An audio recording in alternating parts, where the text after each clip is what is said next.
My New Year's resolution is to create a comparison video on traditional folders. Not weight loss or improving my stroke or not cussing or not drinking or not even pursue my career path of a hand model doing the before lotion shot. Nope. My resolution is to make and upload a very specific type of video that no one asked for on YouTube that has probably been done about 50 times. I don't know, maybe 5, maybe 1,000.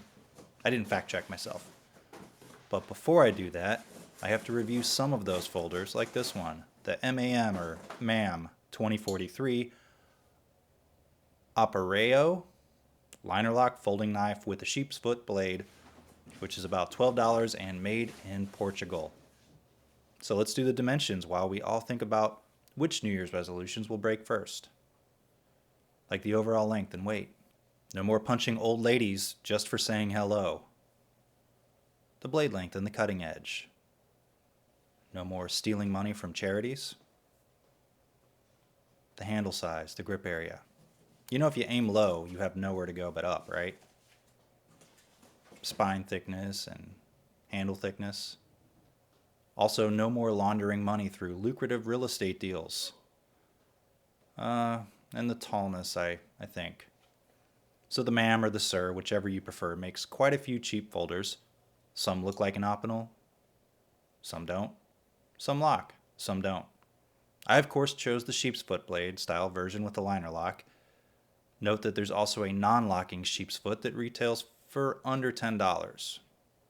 So, to repeat myself, this one features a sheepsfoot blade made with a German stainless steel.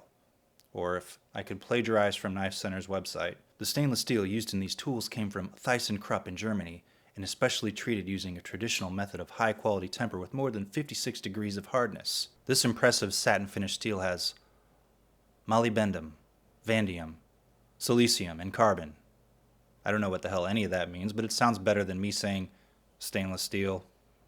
And also it's plagiarism. The edge grind itself isn't perfect. Maybe it needs to make a resolution. But it's very sharp and a little uneven. That should go away if you use it and sharpen it yourself. It's such a thin blade stock that it sharpens very easily. The knife is a two-handed opening with the thumb nick, but I found I could just pull the blade out without using it like a badass. There's a little slop when it's locked because the tang isn't perfectly square, but the liner doesn't move. I wouldn't confuse the play for a weak lock, which the lock on this knife seems on par with just about any other liner lock. The liner lock, it must be noted, is disengaged the opposite way as most liner locks tend to disengage, like my Ontario Rat 2 here that I recently bought to legitify my knife channel, but probably will never carry. You push the MAM toward the left instead of the right, like the Rat 2 to disengage. And one guy's like, sorry, left disengagement is a no-go for me, homie. Even though it's a two-handed opener.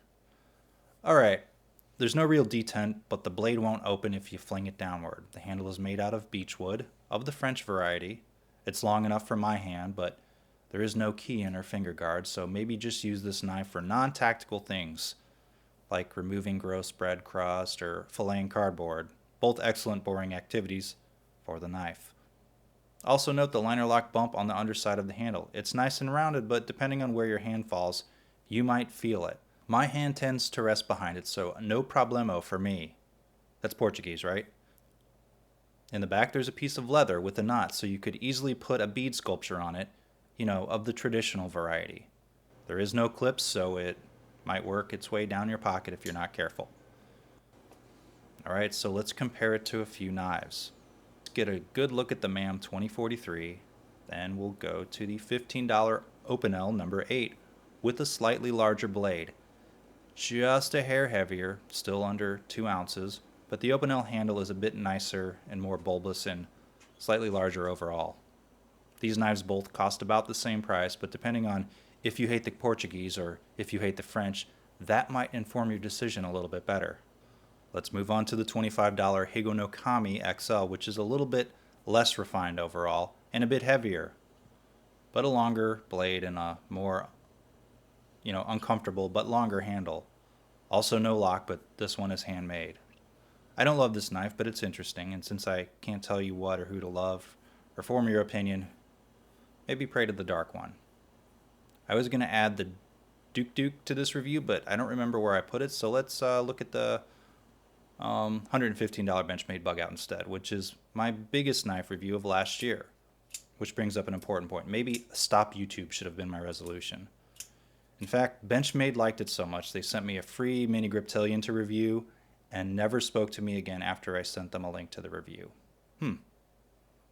Now, because I have a certain formula to follow, let's sum it up while I cut something. You're like, you could spare us the cutter. So here's a box for a plastic slide I bought for my daughter for her birthday, but that's not important. The MAM is a fine knife for an extreme budget. You're like, tactical budget? It's only $12, bro, or lady bro. They make quite a few styles of knives, under $20, and maybe there's one you like more. I really can't say why one would purchase this knife over an Opinel, but they seem very similar in build quality. But if you don't have an Opinel, this is cheap, it's easy to sharpen, and work-friendly. As in, not tactical, which is an excellent reason to buy a knife, of course, unless you're going on a covert fucking mission. In that case, get some black matte spray paint. Also, since it doesn't have a full liner, maybe don't baton with it because wood is notched to hold the liner in place. It shouldn't move as long as you don't beat the crap out of it with another piece of wood or metal. If you like this review, check out some of my other reviews linked at the end. Subscribe, click the bell so YouTube spams you when I upload a video. That's in theory, of course. Comment, give it a thumbs up, unless you're a dick. Thanks for watching.